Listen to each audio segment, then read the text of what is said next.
Hello friends, welcome back to our channel. നമ്മളിന്ന് കാണാൻ പോകുന്നത് കിഷ്കിന്ദ കാണ്ഡ എന്ന മൂവിയാണ്. മൂവിയുടെ തുടക്കത്തിൽ തന്നെ കാണിക്കുന്നത് നെടുഞ്ചാൽ എന്ന് പറയുന്ന സ്ഥലത്തെ പോലീസ് സ്റ്റേഷനാണ്. അവിടെ ഇലക്ഷൻ നടക്കുന്ന കാരണം കൈവശം തോക്കുവെച്ചിട്ടുള്ള എല്ലാവരും തന്നെ തങ്ങളുടെ ലൈസൻസുമായിട്ട് പോലീസ് സ്റ്റേഷനിൽ കൊണ്ടുവന്നത് ഹാജരാക്കണമായിരുന്നു. അങ്ങനെ ഓരോരുത്തരായിട്ട് വന്നിട്ട് തോക്ക് ഹാജരാക്കുകയും അതെല്ലാം തന്നെ പോലീസ് സ്റ്റേഷനിൽ വാങ്ങി വെക്കുകയും ചെയ്യുന്നുണ്ട്. ഇലക്ഷന് ശേഷം മാത്രമാണ് അത് തിരിച്ചു കൊടുക്കുക. എന്നാൽ ആ കൂട്ടത്തിൽ ഒരാൾ മാത്രം തോക്കുമായിട്ട് വന്നിട്ടില്ല. അയാളുടെ പേര് അപ്പുപിള്ള എന്നാണെന്ന് പോലീസുകാർ പരസ്പരം പറയുന്നു. അവർ അപ്പുപിള്ളയെ കോൺടാക്ട് ചെയ്യാൻ ശ്രമിക്കും. അതേസമയം ആ നാട്ടിൽ നിന്ന് മാറി മറ്റൊരിടത്തുള്ള ഒരു രജിസ്റ്റർ ഓഫീസാണ് കാണിക്കുന്നത്. അവിടെ ഈ അപ്പുപിള്ളയുടെ മകൻ അജയന്റെ രണ്ടാം വിവാഹമാണ് നടക്കുന്നത്. ആ ചടങ്ങുകൾക്കിടയിലാണ് അജയനെ പോലീസ് സ്റ്റേഷനിൽ നിന്ന് വിളിച്ചിട്ട് പറയുന്നത് നിങ്ങളുടെ അച്ഛനെ വിളിച്ചിട്ട് ഫോൺ എടുക്കുന്നില്ല എന്നും എത്രയും പെട്ടെന്ന് ആ തോക്ക് അവിടെ ഹാജരാക്കാനും. എന്നാൽ അച്ഛൻ അങ്ങനെ ലാൻഡ് ലൈൻ ഉപയോഗിക്കാറില്ലെന്നും പുറത്തേക്ക് അധികം ഇറങ്ങാറില്ല എന്നും അവൻ പറയുന്നു. ഞാൻ വീട്ടിലെത്തിയാൽ ഉടനെ തന്നെ സാധനവുമായിട്ട് സ്റ്റേഷനിലോട്ട് വന്നോളാമെന്ന് പറയുന്നു. എന്നാൽ അഡ്രസ്സ് പറഞ്ഞു തന്നാൽ ഞങ്ങൾ തന്നെ പോയി വാങ്ങിച്ചോളാമെന്നാണ് പോലീസുകാർ പറയുന്നത്. അങ്ങനെ അജയൻ അഡ്രസ്സ് പറഞ്ഞു കൊടുക്കുന്നു. എന്നിട്ട് അവൻ അച്ഛനെ വിളിച്ചിട്ട് ചോദിക്കുന്നുണ്ട് രാവിലെ മുതൽ അച്ഛൻ തെരഞ്ഞുകൊണ്ടിരിക്കുന്ന ആ തോക്ക് കിട്ടിയോ എന്ന്. സ്റ്റേഷനിൽ ഹാജരാക്കാൻ അയാൾ ആ തോക്ക് അന്വേഷിച്ചുകൊണ്ടിരിക്കുകയാണെങ്കിലും ഇതുവരെയും അത് വീട്ടിൽ നിന്ന് എവിടെ നിന്നും കണ്ടെത്തിയിട്ടുണ്ടായിരുന്നില്ല. അജയനും ആകെ ടെൻഷനിലായി. കല്യാണത്തിന്റെ ചടങ്ങുകളെല്ലാം കഴിഞ്ഞിട്ട് അവൻ നേരെ വീട്ടിലേക്ക് ചെല്ലുമ്പോഴേക്കും പോലീസുകാരെല്ലാം തന്നെ വീട്ടിലെത്തിയിരുന്നു. ആ തോക്ക് മിസ്സിംഗ് ആണെന്ന് പോലീസുകാർ മനസ്സിലാക്കി. രാവിലെ തോക്ക് കാണുന്നില്ല എന്ന് പറഞ്ഞപ്പോ തന്നെ അവൻ അച്ഛനോട് പറഞ്ഞത് ആ സ്റ്റേഷനിൽ അങ്ങോട്ട് പോയി കംപ്ലൈന്റ് ചെയ്യാമെന്ന്. എന്നാൽ അച്ഛൻ കേട്ടില്ല. ഇതിപ്പോ ഇങ്ങോട്ട് വന്ന് അന്വേഷിച്ചപ്പോഴാണ് മിസ്സിംഗ് ആണെന്നുള്ള കാര്യം പോലീസുകാരെ അറിയിക്കുന്നത്. അജയൻ അവിടുത്തെ ഫോറസ്റ്റിലെ ഉദ്യോഗസ്ഥനാണ്. അയാളുടെ കൂടെയുള്ള ഈ ശിവദാസൻ എന്ന് പറയുന്ന ആള് പോലീസിലുമാണ്. അജയന്റെ സ്വന്തം ചേട്ടനായ പ്രസാദിന്റെ കൂടെ പഠിച്ചത് കൊണ്ട് തന്നെ ഈ ശിവദാസിന് ഈ കുടുംബവുമായിട്ട് നല്ല അടുത്ത ബന്ധമുണ്ട്. എന്തായാലും തോക്ക് കാണാനില്ലാത്ത സ്ഥിതിക്ക് ഒരു കംപ്ലൈന്റ് എഴുതി തരാൻ പോലീസുകാർ പറയുന്നുണ്ട്. അവർക്ക് വേണ്ടുന്നത് എന്താന്ന് വെച്ച് കഴിഞ്ഞാൽ നീ ചെയ്തു കൊടുക്കാനാണ് അപ്പുപിള്ള പറയുന്നത്. അയാൾക്ക് ഈ പോലീസുകാരുടെ സംസാരം ഒന്നും തീരെ ഇഷ്ടമല്ലായിരുന്നു. പൊതുവെ ഒരു വല്ലാത്ത ക്യാരക്ടറാണ് അയാളുടേത്. അയാൾക്ക് അധികം ആരോട് സംസാരിക്കുന്നത് ഇഷ്ടമല്ല. കൂടുതൽ സമയം വീട്ടിൽ തന്നെയായിരിക്കും. അത്രയ്ക്ക് അത്യാവശ്യമുള്ള കാര്യങ്ങൾക്ക് മാത്രമേ അയാൾ പേഴ്സണലായിട്ട് പുറത്തേക്ക് ഇറങ്ങി പോവാറുള്ളൂ. രാത്രിയിലെ ജെയിൻ ചേട്ടൻ പ്രസാദിനോട് വീഡിയോ കോൾ ചെയ്യുമ്പോൾ അയാളോട് ഈ തോക്കിന്റെ കാര്യത്തെ പറ്റിയെല്ലാം പറയുന്നുണ്ട്. 3 വർഷത്തിന് മുമ്പ് ലൈസൻസ് പുതുക്കാൻ വേണ്ടിയിട്ട് ആ പിസ്റ്റൾ സ്റ്റേഷനിൽ കൊടുത്തിരുന്നു. ലൈസൻസ് പുതുക്കി തിരിച്ചു കിട്ടിയതുമാണ്. എന്നാൽ അതിനുശേഷമാണ് മിസ്സായിരിക്കുന്നത്. പഴയ മിലിറ്ററിക്കാരനായിരുന്നു അപ്പുപിള്ള. അയാളുടെ ആ മിലിറ്ററി ചിട്ട പ്രസാദിന് അത്ര ഇഷ്ടമല്ലാത്ത കാരണം പ്രസാദും അച്ഛനും തമ്മിൽ അത്ര ചേർച്ചയില്ലായിരുന്നു. അങ്ങനെ പ്രസാദ് കുറച്ചു നേരം അപർണയോടും സംസാരിക്കുന്നു. ബാംഗ്ലൂരിൽ ജോലി ചെയ്തിരുന്ന അപർണ നേച്ചറൊക്കെ ഒരുപാട് ഇഷ്ടമായ കാരണം ആ ജോലിയൊക്കെ വിട്ടിട്ട് തൽക്കാലം ഇവിടെ തന്നെ നിൽക്കാനാണ് തീരുമാനിച്ചിരിക്കുന്നത്. അച്ഛന്റെ സ്വഭാവത്തെ കുറിച്ചെല്ലാം തന്നെ അജയൻ അപർണയ്ക്ക് പറഞ്ഞു കൊടുക്കുന്നു. അതിനിടയ്ക്ക് അപ്പുപിള്ള വന്ന് അജയനോട് പറയുന്നുണ്ട് നാളെ ആ മണിയനെയും ആൾക്കാരെയും വിളിക്കണം, എല്ലാ മരത്തിലും കയറി നോക്കണമെന്ന്. കാരണം ആ പ്രദേശത്തെല്ലാം തന്നെ ഒരുപാട് കുരങ്ങന്മാരുണ്ട്. ഈ കുരങ്ങന്മാര് കയ്യിൽ കിട്ടുന്ന സാധനമെല്ലാം എടുത്തുകൊണ്ടുപോയി മരത്തിന്റെ മുകളിൽ വെക്കുന്നത് അവിടെ സ്ഥിരമായിരുന്നു. രാവിലെ പുറത്തിറങ്ങി നിന്ന് അവിടുത്തെ ഫോട്ടോസ് ഒക്കെ എടുത്തുകൊണ്ട് നിന്നപ്പോൾ അപർണയാകട്ടെ മരത്തിന്റെ മുകളിലിരിക്കുന്ന ഒരു റേഡിയോ കാണുന്നു. ഇത് കണ്ട അജയനോട് കാര്യം തിരക്കുമ്പോൾ അജയൻ പറയുന്നുണ്ട് ഇതും കുരങ്ങന്മാരുടെ പണിയാണെന്ന്. അന്നിത് കാണാൻ വേണ്ടിയിട്ട് ആൾക്കാരെല്ലാം കൂടി. ആൾക്കാരുടെ കൗതുകം കണ്ടപ്പോൾ അച്ഛൻ തന്നെയാ പറഞ്ഞത് തൽക്കാലം അത് അവിടെ തന്നെ ഇരിക്കട്ടെ എന്ന്. റേഡിയോ മാത്രമല്ല വീട്ടു സാധനങ്ങളും ടോയ്സും അങ്ങനെ ഒരുപാട് സാധനങ്ങൾ ഈ മരത്തിന്റെ മുകളിലൊക്കെ കാണും. ചച്ചുവിന്റെ ഏറ്റവും വലിയ ശത്രുവായിരുന്നു ഈ കുരങ്ങന്മാര്. ചച്ചു എന്ന് അവൻ പറയുന്നത് അവന്റെ മകനെ പറ്റിയാണ്. അജയന്റെ ആദ്യ ഭാര്യയ്ക്കും മകനും എന്താണ് സംഭവിച്ചതെന്ന് നമുക്ക് വഴിയെ മനസ്സിലാകും. അങ്ങനെ അജയൻ വിളിച്ചിട്ട് കുറെ ആൾക്കാർ വന്നിട്ട് അവിടെ ഉണ്ടായിരുന്ന മരത്തിന്റെ മുകളിലെല്ലാം കയറിയിട്ട് അതെല്ലാം കുലുക്കി നോക്കുന്നുണ്ട്. അവിടെ എല്ലാം തന്നെ ഇഷ്ടംപോലെ കുരങ്ങന്മാരുണ്ടായിരുന്നു.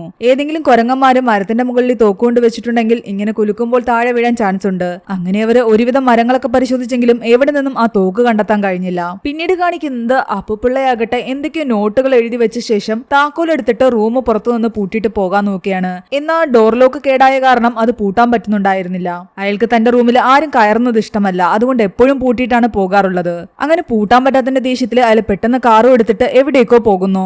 അയാൾ നേരെ പോകുന്നത് ഫോറസ്റ്റിലെ ടെമ്പററി വാച്ചറായ സുമദത്തനെ കാണാനായിരുന്നു. ഈ സുമദത്തനും അപ്പുപിള്ളയും ചെറുപ്പകാലം തൊട്ട് അടുത്ത സുഹൃത്തുക്കളാണ്. അപ്പുപിള്ള സുമദത്തിനോട് വന്നിരുന്ന് എന്തൊക്കെയോ കാര്യങ്ങൾ സംസാരിക്കുന്നുണ്ട്. അങ്ങനെ സമയം ഏകദേശം രാത്രിയായി. ആ സമയത്ത് അജയനെ അവന്റെ ആദ്യത്തെ വൈഫിന്റെ സഹോദരൻ പ്രശോഭ വിളിക്കുന്നുണ്ട്. ഒരു ഓർഗനൈസേഷനിൽ നിന്ന് ഡൽഹിയിൽ നിന്ന് ഇപ്പോഴും വീഡിയോ കോൾ വരുമെന്നും അതൊന്ന് അറ്റൻഡ് ചെയ്യണമെന്നും അജയനോട് അവൻ പറയുന്നു.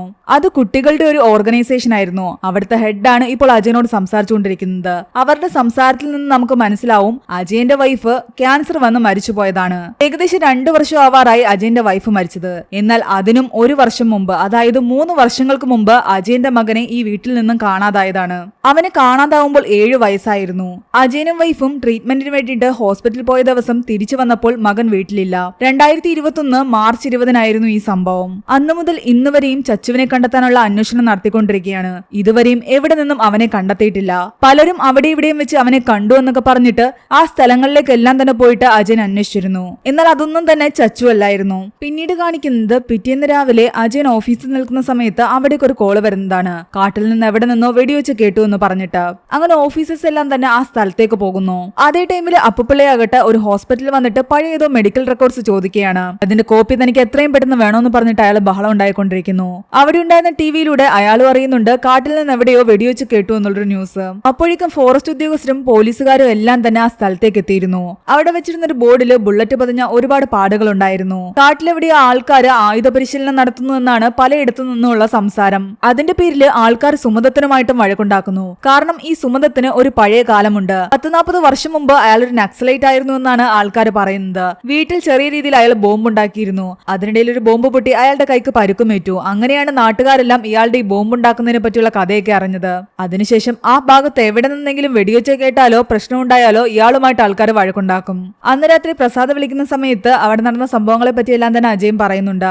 സുമദത്തിനുമായിട്ട് അധികം കൂട്ടിനൊന്നും ഇനി പോകണ്ട എന്ന് അച്ഛനോട് പറയണമെന്ന് പ്രസാദ് പറയുന്നു. അച്ഛനിപ്പോ അങ്ങനൊന്നും അയാളെ കാണാൻ പോകില്ല എന്നാണ് അജയൻ പറയുന്നത്. കുറച്ചു കഴിയുമ്പോൾ അപർണ വന്ന് പറയുന്നുണ്ട്, അച്ഛൻ ഇന്ന് പോയിട്ട് ഒരുപാട് നേരമായില്ലേ, ഇതുവരെയും കാണുന്നില്ലല്ലോ എന്ന്. എന്തെങ്കിലും ആവശ്യമുണ്ടെങ്കിൽ നമ്മളോട് ആരോടെങ്കിലും പറഞ്ഞാൽ പോരെ. എന്നാൽ ചില കാര്യങ്ങൾ വേറെ ആര് ചെയ്തു കൊടുത്താലും അച്ഛന് തൃപ്തികരമല്ല, അത് സ്വന്തമായിട്ട് തന്നെ പോയി ചെയ്യണം. അച്ഛനിങ്ങ് വന്നോളൂ എന്ന് പറയുന്നു. എന്നിട്ട് അവര് ആഹാരം കഴിക്കാൻ വേണ്ടി ഇരിക്കുകയായിരുന്നു. ആ സമയത്ത് അപ്പുപിള്ളയാകട്ടെ അവിടേക്ക് വരുന്ന വഴി റോഡിൽ വണ്ടി നിർത്തിയിട്ട് പുറത്തിറങ്ങി നിൽക്കുന്നതാണ് കാണിക്കുന്നത്. അയാൾ അജയനെ വിളിച്ചു വരുത്തുന്നു, തന്റെ വണ്ടി കേടായി എന്ന് പറഞ്ഞിട്ട്. ആനം വരാമെന്ന് പറഞ്ഞിട്ട് അപർണയും അജയന്റെ കൂടെ പോകുന്നു. അവിടെ ചെന്ന് അജയൻ വണ്ടി സ്റ്റാർട്ട് ചെയ്യുമ്പോൾ വണ്ടിക്ക് ഒരു കുഴപ്പമുണ്ടായിരുന്നില്ല. ഞാൻ ഓണാക്കിയപ്പോൾ ഓണായില്ല എന്നാണ് അയാൾ പറയുന്നത്. തണുപ്പൊക്കെയല്ലേ, അതുകൊണ്ട് ബാറ്ററിയുടെ പ്രശ്നമായിരിക്കും എന്ന് പറഞ്ഞിട്ട് അജയൻ വണ്ടി എടുക്കുന്നു. അയാൾ വന്ന് ഫ്രണ്ടിൽ കയറുകയും ചെയ്യുന്നുണ്ട്. അജയൻ ഇങ്ങോട്ട് വന്ന വണ്ടി അപർണയും ഓടിച്ചുകൊണ്ട് പോകുന്നു. പിറ്റേന്ന് അത് രാവിലെ ആകട്ടെ അപ്പുപിള്ള തന്റെ റൂമിൽ നിന്നും കുറേയധികം പേപ്പേഴ്സ് കൊണ്ടുപോയി വീട്ടിൽ നിന്നും കുറച്ച് ദൂരെ മാറിയുള്ള പറമ്പിലിട്ട് കത്തിക്കുന്നുണ്ട്. കുറെ കഴിയുമ്പോൾ എഴുന്നേറ്റ് വന്ന് നോക്കുമ്പോൾ അപർണ കാണുന്നത് അങ്ങ് ദൂരെ തീ കത്തുന്നതാണ്. അവൾ അപ്പൊ തന്നെ അജയനെ വിളിക്കുന്നു. അവർ അവിടേക്ക് നോക്കാൻ ഇറങ്ങിയതും ശക്തമായ രീതിയിൽ മഴ പെയ്യാൻ തുടങ്ങി. അത് കാരണം കുറച്ചുകൂടി നേരം വെളുത്തിട്ടാണ് അവർ അവിടേക്ക് പോകുന്നത്. അപ്പോഴേക്കും പേപ്പറെല്ലാം അത്യാവശ്യം കത്തിത്തീർന്ന് വെള്ളവും കൂടെ കയറിയിട്ട് എല്ലാം ചീത്തയായി കിടക്കുകയായിരുന്നു. ആരും അധികം ഇങ്ങോട്ടൊന്നും വരാറില്ല. ഇവിടെ ആരായിരിക്കും ഇതൊക്കെ ഇട്ട് കത്തിച്ചെന്നുള്ള ഡൗട്ട് കാരണം അവർ ശിവദാസിനെ വിളിച്ചിട്ട് ആ ഒരു സ്ഥലം കാണിക്കുന്നുണ്ട്. എന്നാൽ ഇത് ആദ്യമായിട്ടല്ല ഇവിടെ ഇങ്ങനെ സാധനങ്ങൾ ഇട്ട് കത്തിക്കുന്നത്. ഇതിനു മുമ്പും കത്തിച്ചതായിട്ട് പാടുകളുണ്ട്. ആ ഭാഗത്ത് മാത്രം അധികം പുല്ല് വളർന്നിട്ടുമില്ല. ഈ പറമ്പ് നിങ്ങളുടെയാണോ എന്ന് ചോദിക്കുമ്പോൾ ആ ഒരു ഏരിയ വരെ തങ്ങളുടേതാണെന്നും അതിനപ്പുറത്തേക്കുള്ള പറമ്പ് നേരത്തെ തങ്ങളുടേതായിരുന്നു, പക്ഷെ 2 വർഷം മുമ്പ് ജോയി എന്ന് പറയുന്ന ഒരാൾക്ക് അത് വിറ്റതുമാണ്. അങ്ങനെയാണെങ്കിൽ ചിലപ്പോൾ അയൽവക്കത്തുള്ള ആരെങ്കിലും വേസ്റ്റ് കൊണ്ടിട്ട് കത്തിച്ചതാകാം. ഇരുട്ടായതുകൊണ്ട് പറമ്പ് അങ്ങോട്ടും ഇങ്ങോട്ടും മാറിപ്പോയതാകാം. അത് വലിയ കാര്യമാക്കണ്ട എന്നാണ് ശിവദാസൻ പറയുന്നത്. അജയന്റെ ചിന്ത അതൊക്കെ തന്നെയായിരുന്നു. എന്നാൽ അപർണയ്ക്കായിരുന്നു സംശയം ക്ലിയർ ചെയ്യണമെന്നുള്ളൊരു നിർബന്ധം. അതുകൊണ്ട് വേണ്ടി മാത്രമാണ് ഇപ്പോൾ ശിവദാസിനെ വിളിച്ചത്. പോകുന്നതിന് മുമ്പ് ശിവദാസൻ പറയുന്നുണ്ട്, അച്ഛനോട് പറയണം സുമദത്തിനെ ഇനി അധികം കാണാൻ നിൽക്കണ്ട എന്ന്. നിന്റെ അച്ഛൻ ഇടയ്ക്കിടയ്ക്ക് സുമദത്തിനെ കാണാൻ പോകുന്നു എന്ന് നാട്ടിലൊരു സംസാരമുണ്ട്. അങ്ങനെ അന്ന് അജയൻ ജോലിക്ക് പോയ സ്ഥലത്തേക്ക് അപർണയും കൂടെ പോയിട്ടുണ്ടായിരുന്നു. അവൾ സുമദത്തിനെ പറ്റി ചോദിക്കുന്നു. സുമദത്തിന്റെയും അപ്പുപിള്ളയുടെയൊക്കെ ചെറുപ്പകാലത്ത്, അതായത് 70കളിൽ ഈ സുമദത്തിന് നക്സലൈറ്റ് പ്രവർത്തനങ്ങൾ ഉണ്ടായിരുന്നു. ആ സമയത്ത് ഒരു മുനിസിപ്പൽ കോടതി റെക്കോർഡ് റൂം തീ വെച്ചതിന്റെ കേസിൽ അപ്പുപിള്ളയും സുമദത്തിനെയും അറസ്റ്റ് ചെയ്തതാണ്. അച്ഛൻ കൂടെ ഉണ്ടായിരുന്നു എന്നേ ഉള്ളൂ. എന്തെങ്കിലും ചെയ്തോ ഇല്ലെന്നൊന്നും ആർക്കും അറിയില്ല. പ്രതിപട്ടികയിൽ പേര് ചേർത്തിരുന്നു. എന്നാൽ എന്റെ അച്ചാച്ചന്റെ ഇടപെടൽ കാരണം കേസൊന്നും ഇല്ലാതെ അച്ഛനെ പുറത്തിറക്കി. അതിനുശേഷം അച്ഛനെ നാട്ടിൽ നിർത്തിയില്ല. അങ്ങനെയാണ് പുള്ളി ആർമിയിലൊക്കെ ചേരാൻ പോയത്. അവരങ്ങനെ സംസാരിച്ചുകൊണ്ട് നിൽക്കുമ്പോഴാണ് ശിവദാസൻ അവിടേക്ക് വന്നിട്ട് പറയുന്നത് ഒരു മെയില് വന്നു എന്ന്. കർണാടകയിൽ നിന്നാണ് വന്നത്. ചച്ചുവിനെ പറ്റിയുള്ള വിവരങ്ങളാണ്. വിവരം കിട്ടിയ ഉടനെ അവരെല്ലാവരും കർണാടകയിലേക്ക് പുറപ്പെട്ടു. അജയന്റെ ആദ്യത്തെ വൈഫ് പ്രവീണയുടെ സഹോദരൻ പ്രശോഭം ഉണ്ടായിരുന്നു അവരുടെ കൂടെ. അജയൻ ചച്ചുവിനെ പറ്റി സംസാരിക്കുന്നുണ്ട്. പ്രവീണയ്ക്ക് ക്യാൻസർ സ്ഥിരീകരിച്ച ശേഷം ചച്ചുവിനെ അധികം ശ്രദ്ധിക്കാൻ പറ്റിയിരുന്നില്ല. ദിവസവും ഹോസ്പിറ്റലും ട്രീറ്റ്മെന്റുമായിട്ട് എപ്പോഴും ഓട്ടമായിരുന്നു. അതിന്റെ ഇടയ്ക്ക് അവനെ കാണാതാകുന്നത്. അതിനുശേഷം 1 വർഷം കഴിഞ്ഞപ്പോൾ അവളും പോയി. ഇവരിങ്ങനെ പോകുമ്പോൾ വീട്ടിലാകട്ടെ അപ്പുപിള്ള ചച്ചുവിനെ പറ്റിയുള്ള കാണാതായ ന്യൂസുകളും കുറെ പേപ്പർ കഷ്ണങ്ങളും എല്ലാം എടുത്തു വെച്ചിട്ട് എന്തൊക്കെയോ അന്വേഷിച്ചുകൊണ്ടിരിക്കുകയാണ്.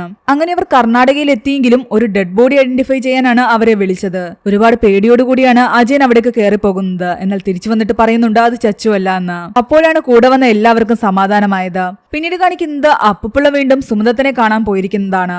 അതൊക്കെ കഴിഞ്ഞിട്ട് പിറ്റേന്ന് അപ്പുപിള്ള അപർണയെ വീട്ടിലുള്ള സമയത്ത് വീട്ടിലെ അംഗങ്ങളുടെ പേരും വിവരവും ഡീറ്റെയിൽസും എല്ലാം തന്നെ രേഖപ്പെടുത്താൻ വേണ്ടിയിട്ട് ഒരു ഓഫീസർ വന്നിട്ടുണ്ടായിരുന്നു.